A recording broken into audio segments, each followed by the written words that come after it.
17장 41절에서 49절을 함께 보도록 하겠습니다. 제 목소리가 뒤에 잘 들리나요? 뚜렷하게 들리나요? 잘 들려요? 사무엘상 17장 41절에서 49절.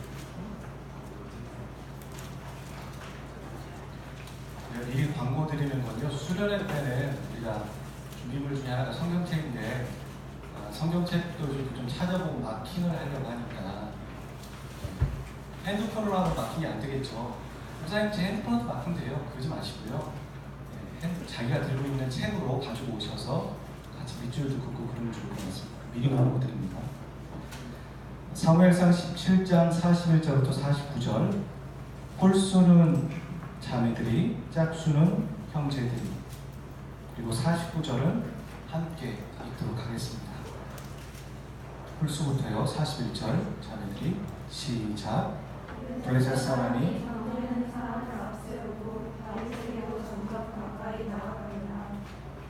그 블레셋 사람이 물러보다가 다윗을 보고 없음 여기니 이는 그가 젊고 굵고 용모가 아름다우니라.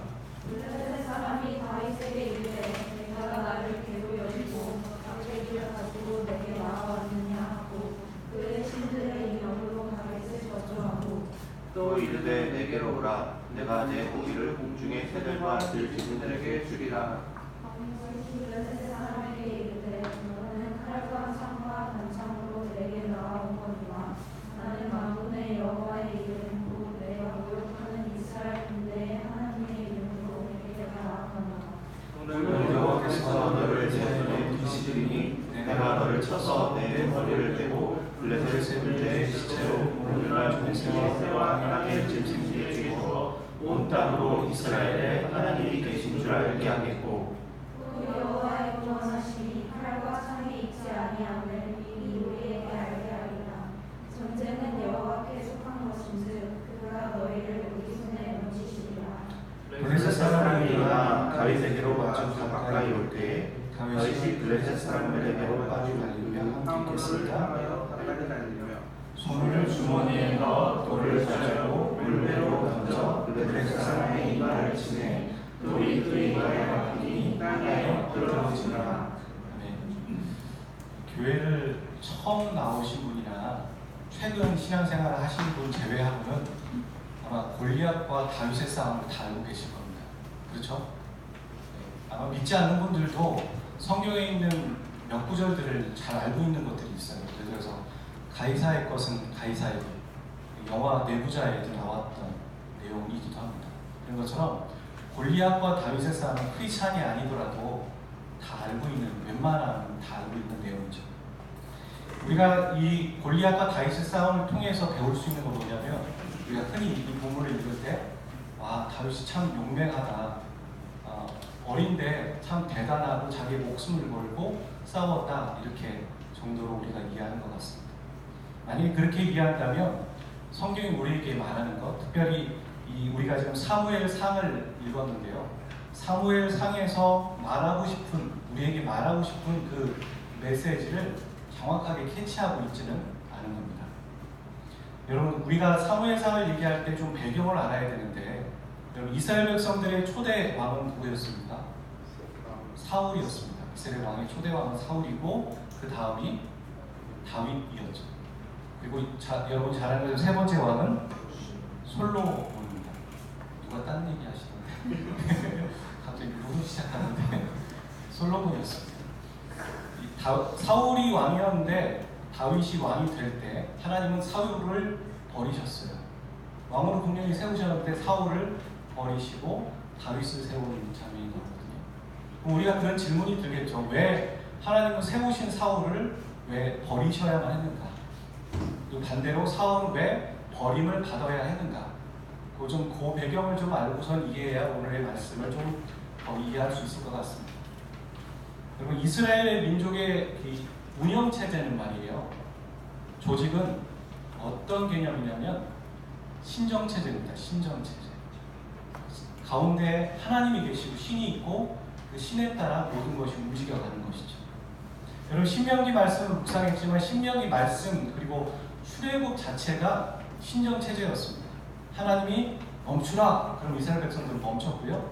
하나님이 가라 그럼 갔고요. 그거의 상징적인 게 뭐였습니까? 성막이었고 제사장이었습니다. 성막이 멈추면 모든 이스라엘 백성들은 가다가도 멈춰야 했고 성막이 이제 움직여가면은 또 모든 이스라엘 백성들은 각각 장막을 쳤다가도 성막이 움직이네 그럼 가야지 이렇게 했던 거죠. 그 성막의 상징적인 성막을 보여준 게 바로 하나님의 임재이고 하나님이신 거죠. 그래서 이스라엘 백성들은 출애굽할 때부터 신정체제였습니다. 이제 가나안 땅, 약속의 땅 가나안 땅에 들어왔을 때 가나안 땅에 있는 주변 국가들과 다른 나라들을 보면서 이스라엘 백성들은 얘기하는 거예요. 뭐라고 얘기했어요? 우리에게도 왕을 주십시오.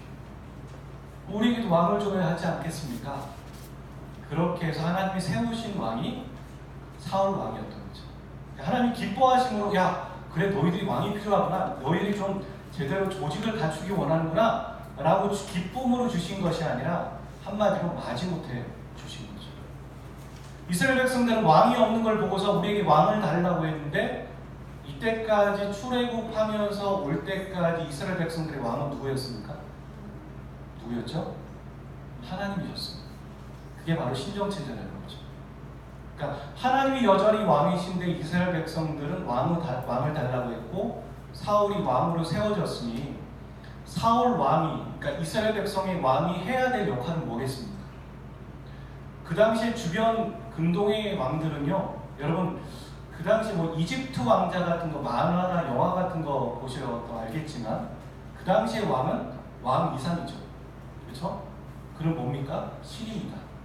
그는 신이에요. 신이 죽으면 안 되는 거예요. 그러니까 왕이면서도 뭐를 같이 겸했어요? 종교적인 제사와 여러 가지 것을 같이 겸했죠. 왕이면서도 그랬던 겁니다. 그랬는데 이스라엘 백성들에게 왕은 뭐예요? 이스라엘 백성들의 왕은 신이 아니에요. 이스라엘 백성들에게 왕은 진짜 왕을 섬기는 종일 뿐인 거죠. 그렇게 하나님은 사울에게 그런 걸 허락하시면서 제도로 뭘 주셨습니까? 제약으로 너는 제사를 드리지 마라고 얘기했죠. 정치와 종교의 구분이 되어 있었던 거예요. 제사는 누가 합니까? 사무엘이라는 제사장이 하는 것이고 너는 내가 지시하는 대로 이 나라를 잘 다스리라 얘기하는 거죠. 왕은 종의 역할을 했습니다. 이스라엘 백성들에게. 근데 사울이 보니까 어떤 거예요? 주변의 다른 나라의 왕들을 보니까 저 왕은 신인데? 와 대단하다. 나도 그러고 싶어. 그런 마음으로 사울이 어떻게 했습니까? 전쟁에 출전하기 전에 예배를 드려야 되는 사무엘이 늦게 오니까 예배를 주관하는 사무엘이 늦게 오니까 본인이 대신 예배를 주관한 거죠. 그리고 예배를 주관하면서 사무엘이 와서 되게 놀라고 또 하나님이 당신을 버렸다라는 얘기가 결정적으로 나오는 거죠. 그러니까 우리는 그냥 봤을 때 사울이 그냥 제사를 드려도 되지 정도로 얘기하지만 그 이면에 깔려 있는 건 사울이 본인이 왕이고 본인이 신이며 이 나라의 대표자라고 생각을 하는 거죠. 분명히 다른 나라의 왕정 중심의 체제를 본받으며 자기도 신정 중심 체제의 왕으로서 왕정 중심 체제로 살아가고 싶은 자기가 주인이라는 마음으로 살아가고 싶은 마음을 하나님은 정확히 알고 계셨고 나는 너를 이제는 버리겠다 왕으로서 그렇게 말하는 장면이 나오게 됩니다. 우리가 그 내용이 어디에 나오냐면 사무엘상 적지 않으셨으면 좋았을 텐데 성경 사무엘상 15장 22절 23절 한번 같이 읽어봤으면 좋겠습니다. 우리가 읽었던 게 17장이었고요. 15장 22절부터 23절 우리가 잘 아는 말씀이에요. 오늘 우리 사회자가 그 비슷한 말씀을 읽었는데요. 사무엘상 15장 22절 23절 시작. 사무엘이 가로되 여호와께서 번제와 다른 제사를 그 목소리 순종하는 것을 주관하시지 좋아하시겠나이까. 순종이 제사보다 낫고 그는 주시의 죄보다 이는 거여 다른 것은 사수의 죄라고 왕과 한 것은 사실 우상에게 전하는 죄라고입니다. 왕이 여호와의 말씀을 버렸으므로 여호와께서도 왕을 버려 왕이 되게 하셨나이다. 하나님이 사울을 버린 게 아니라 사울이 하나님의 말씀을 버리고 하나님을 버렸기 때문에 하나님도 그 사울에게 네가 왕으로서는 더 이상 지탱할 수 없다라고 왕으로서를 버리시는 거죠. 그런 장면이 나오는 거죠. 그런 배경으로 오늘 본문을 좀 보았으면 좋겠어요. 이스라엘 백성들 안에 블레셋이라는 군대가 쓴 겁니다. 이방 족속이었습니다. 하나님이 가나안 땅에 들어갔을 때 반드시 멸하라는 족속 중에 한 족속이죠. 그리고 그 블레셋에 대표되는 군인이 있는 겁니다. 여러분 옛날 전쟁은요, 여러분 그 어디였죠? 그 300 용사 말고 어디에 보면은 그 전쟁할 때 보면 대표자하고 대표자가 나와서 싸우잖아요. 그렇죠? 그리고 그 전쟁이 끝나는 거예요. 트로이. 네? 프로이트? 트로이. 트로이 그런 전쟁이죠. 대표자와 대표자가 나오는 거죠. 블레셋의 대표되는 군인은 누구였습니까? 골리앗이었습니다. 그리고 그 골리앗은 40일을 성경에 보니까 40일을 이스라엘을 계속 모욕하는 거예요. 저주하면서 니네들이 어디 쌍놈이 우리 남의 땅에 들어와가지고 이러고 저러고 막 욕을 해대면서 그랬을 것 같습니다. 그리고 그 소리를 이스라엘 백성들은 다 듣는 상황 가운데 있었던 거죠. 대표되는 군인이니까 얼마나 대단했겠습니까? 골리앗은 완전 무장을 했어요. 그리고 완전 무장한 상태에서 그의 키가 보통 보니까 한 3m 정도 되었다고 합니다. 그러니까 키를 높은 키 큰 우리 청년대학교에도 키 큰 친구들이 있지만 키 큰 친구 보면 이렇게 우러러보잖아요. 그 정도가 3m 정도 되는 사람이 우리 앞에서 완전 군장을 하고 말랐겠습니까? 온갖 체력 훈련을 다 했을 거 아니에요. 아주 튼실하고 양쪽에는 방패도 있고 칼도 있고 그런 가운데에서 고함을 치면서 그렇게 하니 얼마나 두려웠겠습니까? 이스라엘을 모욕하고 그 넘어서는 하나님을 지금 모욕하고 있는 상황이죠. 근데 이 상황 가운데 문제는 골리앗의 싸움과 이 이스라엘의 싸움이 아니라 내적인 문제가 있었던 거예요. 아까 제가 처음 얘기했죠. 이스라엘 백성들의 내적인 문제. 사울은 이미 하나님을 버렸어요. 하나님의 방법을 선택하지 않기로 결정한 거예요. 단지 그냥 사무엘이 늦게 오니까 내가 예배를 주관한 게 아니라 그의 본심 안에는 자기가 하나님이고 자기가 이 나라의 왕이며 이 나라의 군주이고 이 나라의 신이라는 거죠. 이미 하나님을 버렸어요, 사울은. 그래서 하나님, 이스라엘 백성의 진영 안에 누가 없는 겁니까? 하나님이 없는 겁니다. 그런 가운데서 주변 나라의 왕은, 주변 나라의 그 군대는 엄청나게 모욕과 또 그들을 욕하고 있는 상황 가운데 있는 거죠. 여러분, 이스라엘 백성들의 전쟁은 말이죠. 출애굽부터 또 우리가 알고 있는 신명기, 여호수아서의 전쟁들을 보면 하나님이 하시는 전쟁입니다. 하나님이 그러는 거예요. 내가 이 전쟁을 너희 손에 붙이겠다 하면 죽었다 깨어나도 무조건 이기는 거고요. 내가 이 전쟁을 이스라엘 백성 너희들에게 안 붙이겠다 하면 이스라엘 백성들이 아주 날고 기고 해도 그 전쟁은 지는 경기입니다. 지는 싸움이었던 거죠. 그러니까 한마디로 하나님이 그 진영하에 계시느냐 안 계시냐의 여부에 따라 이스라엘 백성들의 승패가 좌우되는 전쟁이 이스라엘 백성들의 전쟁입니다.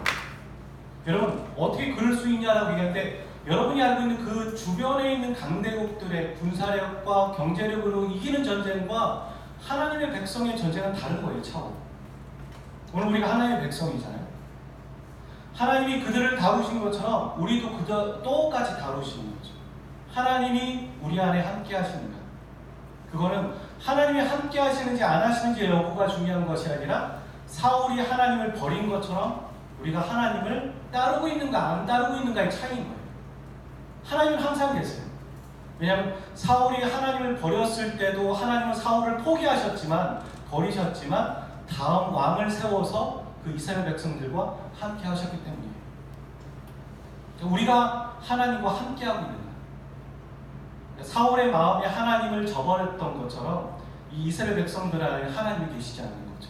그러니 보나마나 지는 싸움인 거고 보나마나 이 블레셋의 골리앗이 얘기하는 것들에 두려워하고 떨고 있으며 아무도 반응하지 않는 상황. 그 상황에 지금 놓여 있는 것이죠. 사무엘상 17장 10절과 11절을 한번 읽어보도록 하겠습니다. 지금 이스라엘 백성들의 상태가 어떠한지 10절, 11절 시작. 블레셋 사람이 또 이르되 내가 오늘 이스라엘의 경계를 모욕하였으니 사람을 보내어 나와 더불어 싸우게 하라 하니라. 사울과 온 이스라엘이 블레셋 사람의 이 말을 듣고 올라가 크게 걸어왔노라. 골리앗이 이렇게 밤새도록 40일 동안 모욕하는데 사울과 이스라엘 백성들은 크게 두려워하는 겁니다. 중요한 건 리더인 것 같아요. 이스라엘 백성의 리더인 사울이 하나님을 버렸고 통째로 두려워하고 있는 상황이죠. 사울은 다시 한번 얘기하자면 왜 두려워합니까? 골리앗이 등장했기 때문이 아니에요. 거기에 골리앗이 아니라 다른 사람, 다른 민족이 등장했을지라도 똑같았을 거예요. 왜냐하면 사울이 하나님을 떠났기 때문이에요. 우리도 그렇죠. 우리의 인생에 우리가 뭔가 은혜가 충만했을 때 세상을 다 가진 것 같고 원수도 용서할 수 있을 것 같은데 우리 안에 은혜가 떨어졌을 때 짜증과 무기력과 별것도 아닌 거에 주눅 들고 두려워하는 거죠. 자기를 보면서 내가 예전에 이러지 않았는데 이 정도는 아니었는데 내가 왜 그러지? 라고 할 정도. 우리 안에 하나님을 떠났을 때, 하나님의 말씀이 우리 안에 없을 때, 우리의 초점이 하나님을 향하고 있지 않을 때 별것도 아닌 게 두려워하는 거. 베드로도 똑같죠. 베드로에게 물리를 걸으라고 했을 때 주님이 허락하셨어요. 내가 물리를 걷고 싶습니다. 그랬을 때 베드로에게 물리를 걸어라. 베드로는 물리를 걸어갔어요. 성경에 보면 물리를 걸어가는데 갑자기 광풍이 불고 바람이 부니까 어떻게 합니까? 주님이 보이지 않고 광풍이 보이니까 두려움이 빠진 거예요. 그리고 물속에 빠진 거죠. 허우적거렸다고 얘기합니다. 베드로는 직업이 뭐였죠? 어부였어요. 베드로가 잘하는 게 두 가지 있겠죠. 물고기 잡는 거와 수영하는 거. 근데 그는 당황하니까 그 수영을 하지 못하는 거예요. 우리도 똑같은 거죠. 우리가 잘할 수 있었던 것 같은데 하나님이 없고 하나님을 포기하니까, 하나님을 저버리니까, 우리 시선에 하나님이 떠나니까 별것도 아닌 게 두려워지기 시작하는 거. 어찌 보면 지금 이스라엘 백성들의 상황이 그런 상황에 놓여 있는 겁니다. 오늘날의 그리스도인들이, 오늘날의 교회가 영향력을 잃었다라고 얘기를 하죠. 왜냐하면 여러분, 제가 저번에도 한번 얘기했던 것 같은데 초대교회에서 군량미를 백성들에게 나눠주기 위해 이 군량미를 어떻게 하면 균등하게 공정하게 나눠줄 수 있을까? 이 군량미를 이 나라가 이 군량미를 나눠줄 수 있는 기관으로 누굴 선택했냐면 교회를 선택했어요. 교회에게 전적으로 일임하면서 이 군량미를 백성들에게 균등하게 나눠주십시오. 그러니까 나라가 교회를 신뢰한 거죠. 나라가 교회를 신뢰할 정도로 교회가 그렇게 빛과 소금의 역할을 했던 거죠. 우리가 한국의 초기 교회들도 그랬죠. 한국의 초기 교회가 물산 장려운동 같은 걸 하면서 우리가 금검 절약하면서 삽시다. 우리가 담배를 피지 맙시다. 이런 얘기들을 하면서 사람들의 생각들이 바뀌고 사람들이 교회를 보면, 그리스도인들을 보면서 저렇게 사는 게 맞지라고 한 때가 있었어요. 하지만 지금은 그러지 않죠. 저렇게 살면 안 되지. 가 교회 모델이 될 때가 있는 거예요. 우리가 그런 모델이 되고 있는 거죠. 교회가 왜 영향력을 잃어버렸을까에 대한 현상은 다양하겠지만 이유는 딱 하나예요.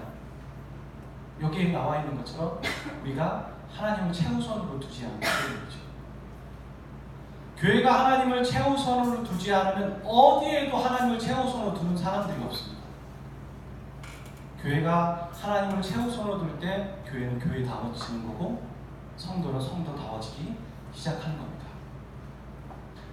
이스라엘의 왕은 왕다워지기 시작하는 거죠.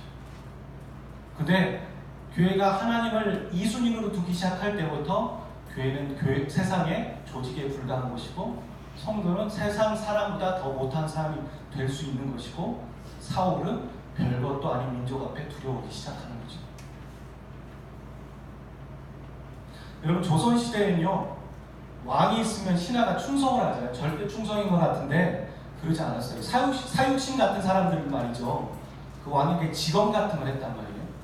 그 당시에 충성은 무슨 충성이냐면 사람에 대한 충성이 아니었어요. 의리 충성이 아니었다고.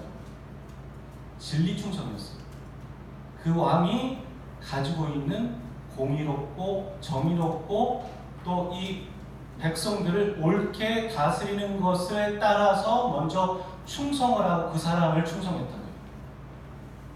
요즘은 어떤가요? 중요치 않습니다. 이념이 중요치 않아요. 그냥 사람에 충성하는 거예요. 그 사람이 어떤 생각을 갖고 있든 그냥 나는 무조건 이 사람이야. 정치인이든 성도들이든 중요치 않아요. 이게 오늘날인 거죠. 믿지 않는 사람들이 하나님을 인정하는 게 문제가 아니라 믿는 사람들이 하나님을 인정하지 않고 더 나아가서 두려워하지 않는 게 문제인 거죠.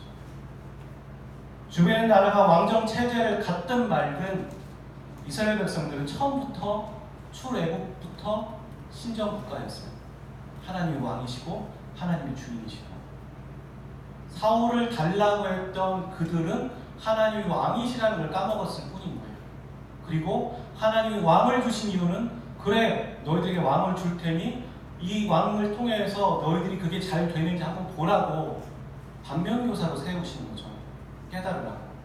보면 알겠지만 열왕기상, 역대기상, 역대기야, 역대상, 역대하 모든 왕들을 보면 왕들의 기준이 뭡니까? 그들이 잘하는 것과 못하는 것의 기준은 그들이 하나님을 쫓았는가? 그들이 하나님을 쫓지 않았는가의 기준으로 달려 있습니다. 그들이 하나님을 쫓았다는 건 뭐냐면 그들이 자기가 왕이 아니라 하나님이 왕이시고 내가 그분을 따르는 한낱 종이며 양이다라는 걸 인정하는 왕. 그런 왕이 참 왕이다라고 말하는 거죠. 오늘날 그리스도인도 그런 거예요. 하나님이 나의 인생의 주인이시고 내 계획의 주인이시며 내가 그분을 따라가는 게 나의 인간의 본분이요 그리스도인의 본분이라고 인정하는 자.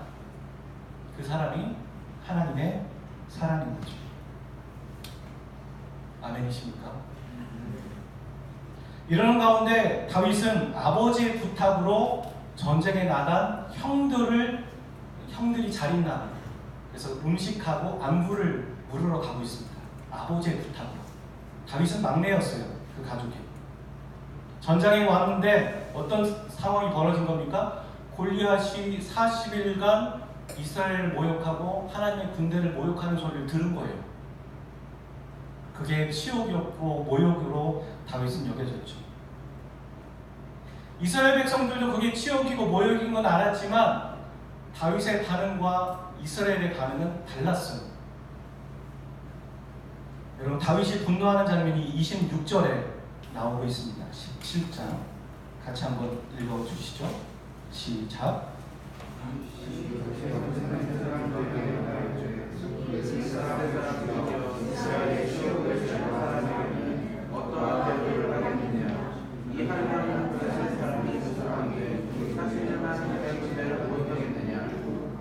여러분 읽은 26절을 세 번역으로 제가 한번 읽어보겠습니다. 다윗이 곁에 서 있는 사람들에게 물었다. 저 블레셋 사람을 죽이고 이스라엘이 받는 치욕을 씻어내는 사람에게는 어떻게 해준다고요? 저 할례도 받지 않은 블레셋 녀석이 무엇이기에 살아계신 하나님을 섬기는 군인들을 이렇게 모욕하는 것입니까?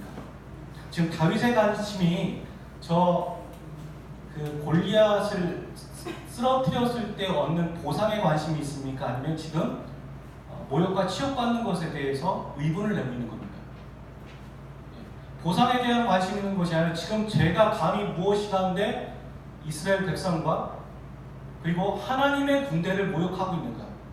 그럼 다윗의 지금 패러다임과 관점은 뭐냐면요, 하나님을 저놈이 모욕하고 있다는 얘기를 하고 있는 거죠.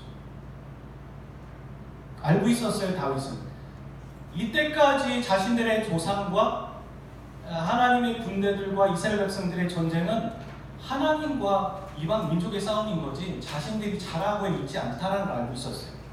근데 저 근본도 없는 블레셋 군대가 하나님을 모욕하는 걸 보고 이 이스라엘 백성들이 두려워하고 떨고 있는 것이 참 어이가 없고 당황스러웠던 거죠.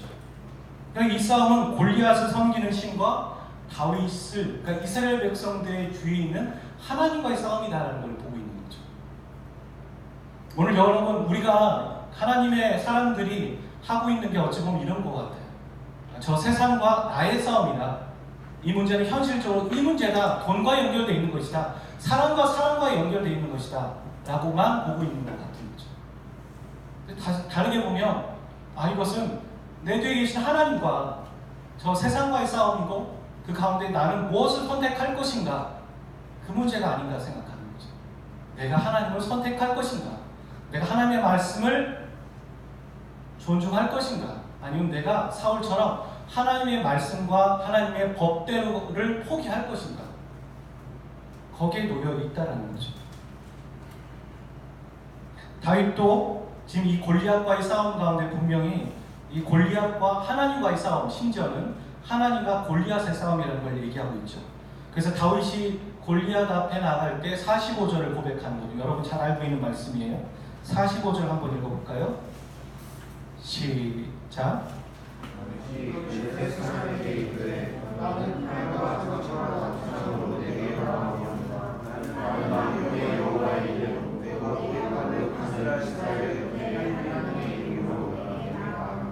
이 전쟁은 자기의 싸움이 아니라는 걸 알고 있는 거예요. 다 자신과 골리앗 싸움이 아니라 하나님과 골리앗의 싸움이다까지 이야기하고 있는 상황 가운데입니다.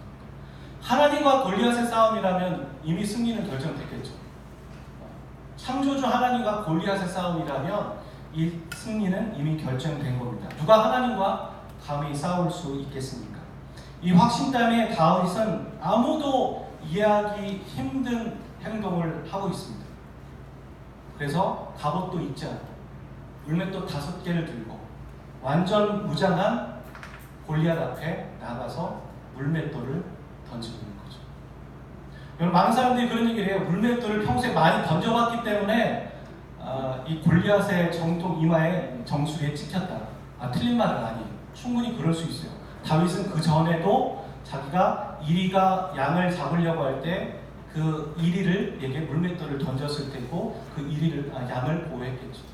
그런 연습이 분명히 있었어요. 하지만 초점을 잘 보세요. 우리가 오늘 본문을 읽었던 마지막 절에 보면요, 이마에 정수리에 꽂힌 거예요. 근데 골리앗은 소리가 좀 탁해지기 시작했습니다. 골리앗은 완전 군장을 하고 있었어요. 완전 무장. 머리까지. 보이는 건 눈이에요. 그 눈, 그리고 이마. 여러분, 사람이 아무리 물맷돌을 잘 던져도 그렇지만 정확하게 던져서 이마에 박힐 확률은 얼마 정도일까요? 하나님이 하신 거지 다윗이 한 게 아니죠. 다윗은 용맹했지만 하나님이 이 전쟁 가운데 일하신 거고 하나님이 다윗을 사용하셨을 뿐이죠. 다윗은 거기에 도구가 되어진 겁니다. 누가 감히 하나님과 싸워 이길 수 있는가? 이렇게 얘기하면서 골리앗 앞에 선 다윗. 다른 사람들은 골리앗과 자신을 비교하고 있지만 다윗은 골리앗과 하나님을 비교하면서 분노하고 있는 상황 가운데 있습니다. 그러면서 자신의 신앙을 고백하는 거죠. 하나님이 살아계시고 하나님이 역사하시고 하나님만이 참 신이시고 이 전쟁은 무조건 이기는 싸움이라고. 이 분노를 가지고 골리앗 앞에 나가려고 할 때 맏형 엘리압이 다윗에게 화를 냅니다. 그 내용이 28절에 있는데 한번 읽어주시겠습니까? 28절 시작.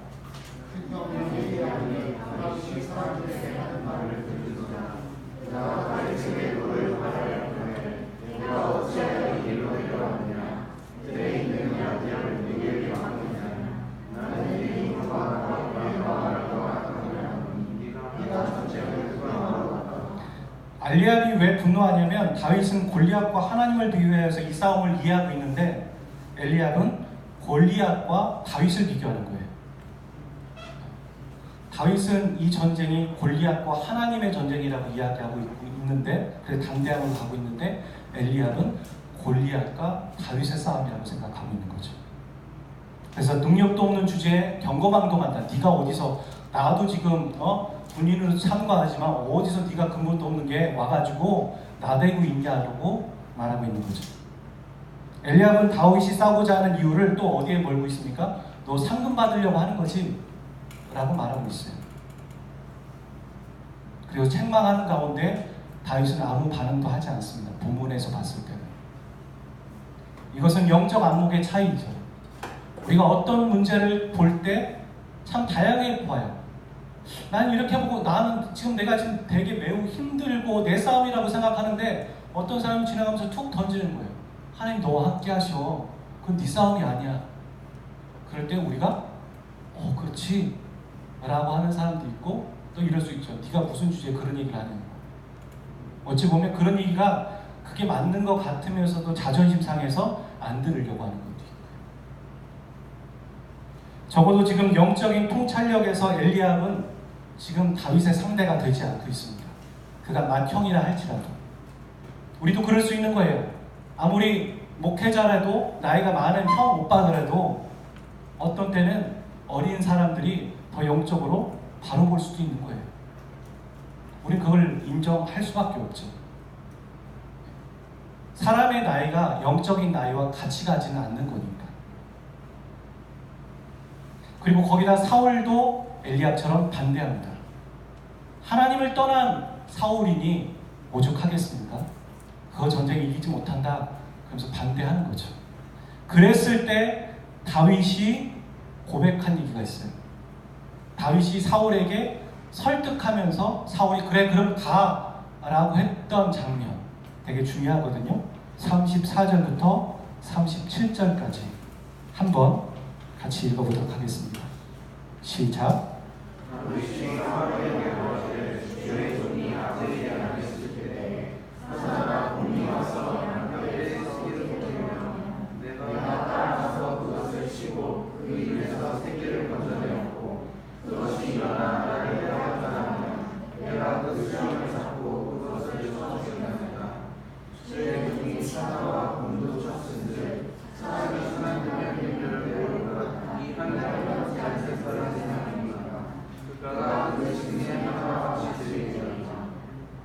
또 다윗이 이르되 여호와께서 나를 사자의 발톱과 곰의 발톱에서 건져내셨으니 나를 이 블레셋 사람에서도 건져내시리이다.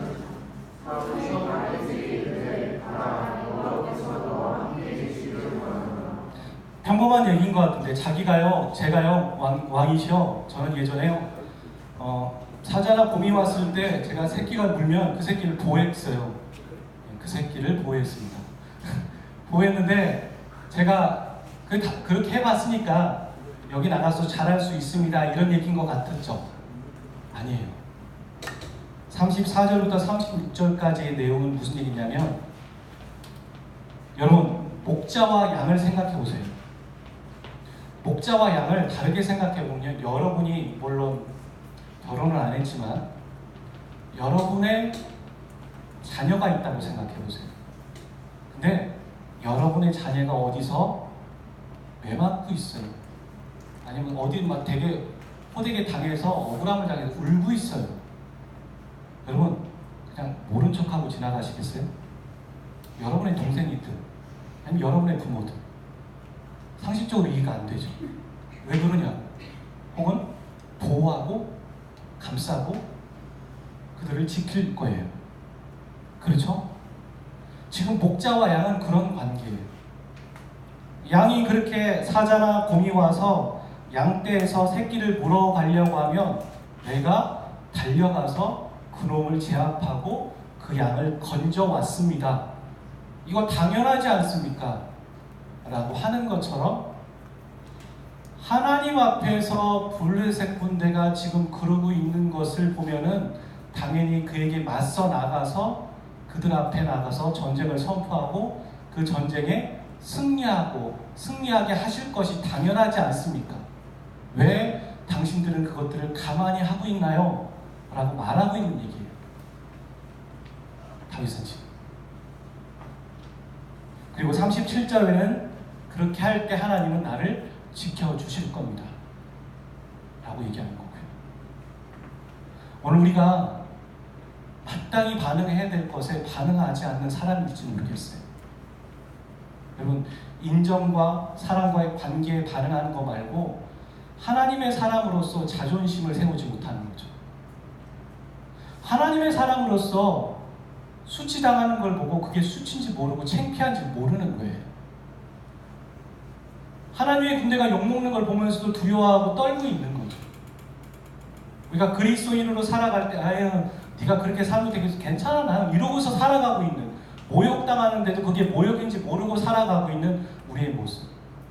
우리 마음 안에 하나님이 떠났기 때문에, 우리 마음에 이미 하나님을 떠나기로, 하나님의 말씀을 버리기로 선택했기 때문에 모욕을 당해도 그게 모욕인지 모르면서 살아가고 있는 모습. 예수님이 십자가에 달려 죽으실 때 사망을 겪으셨을 때요, 우리가 많은 사람들이, 신학자들과 많은 설교자들이 그 얘기를 하죠. 예수님의 죽음은 바로 육체적인 죽음일 뿐만 아니라 그분이 하나님과 3일간 단절되셨다. 예수님이 가장 더 힘들어하셨던 건 그 육체적인 죽음이 아니라 하나님과 단절되는 죽음이었다. 오늘 우리가 사람과의 관계 안에서 그 관계가 깨질까 봐 어떻게 하면은 악순소리하고 어떻게 하면 잘 지켜갈까 눈치 보는 걸 하지만, 우리가 하나님과의 관계는 끊어지든 말든 상관없는 거예요. 그게 수치스러운 건지 그게 모욕인지도 모르면서 살아가고 있는 우리의 모습들. 오늘 이 본문 안에서 등장하는 세 가지의 인물이 있습니다. 사울, 첫 번째 사울은요, 자신을 의지하는 자였어요. 언제나 자신의 것이 관심의 최우선이었던 사람이었고요. 15장에 보면 그가 버림받은 이유가 자기 중심적인 행동이었기 때문이죠.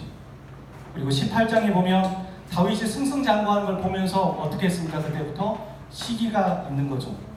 자신보다 다 유명해지는 걸 보면서 다윗을 시기하는 마음. 이미 사무엘이 선고했어요. 당신을 하나님 버리셨습니다. 그걸 알고 있는데도 다윗이 왕이 되는 게 싫은 거예요.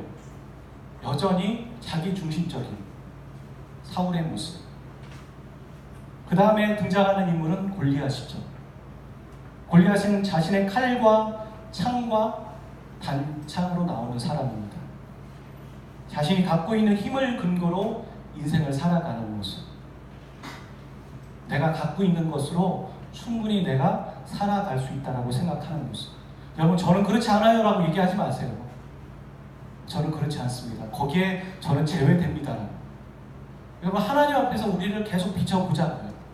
우리의 심성 안에 그게 없는지, 우리의 본성 안에 저 밑바닥에 우리의 힘으로 살아갈 수 있다라고 얘기하는 아담의 모습과 하와의 모습이 여전히 제 안에도 꿈틀거려요. 아마 여러분도 그럴 거예요. 우리가 솔직해져야 된다고요. 하지만 다윗은 어땠습니까? 만군의 여호와의 이름으로 나가는 자였습니다. 다윗과 골리앗의 싸움은 본질적으로 싸움이 되지 않는 싸움. 여호와의 이름으로 나아가는 다윗이 가진 이 영적인 자세는 평소에도 하나님과 동행하고 하나님을 경외하는 자였던 거죠. 그걸 어떻게 할 수 있냐면, 여러분, 사람은 긴박한 상황 가운데 본 모습이 나와요. 그렇잖아요? 되게 당황스러울 때 우리의 본 모습이 나오는 거죠. 근데 다윗은 그 긴박하고 어렵고 모욕이고 수치스러운 그 상황 가운데 자신의 본 모습이 나오는 거예요. 어떻게 하나님의 군대를 이렇게 모욕할 수 있느냐. 자기가 아니라 하나님의 이름으로 이 전쟁에 참여하는 다윗의 모습. 오늘 우리가 사울이 되겠습니까? 골리앗이 되겠습니까?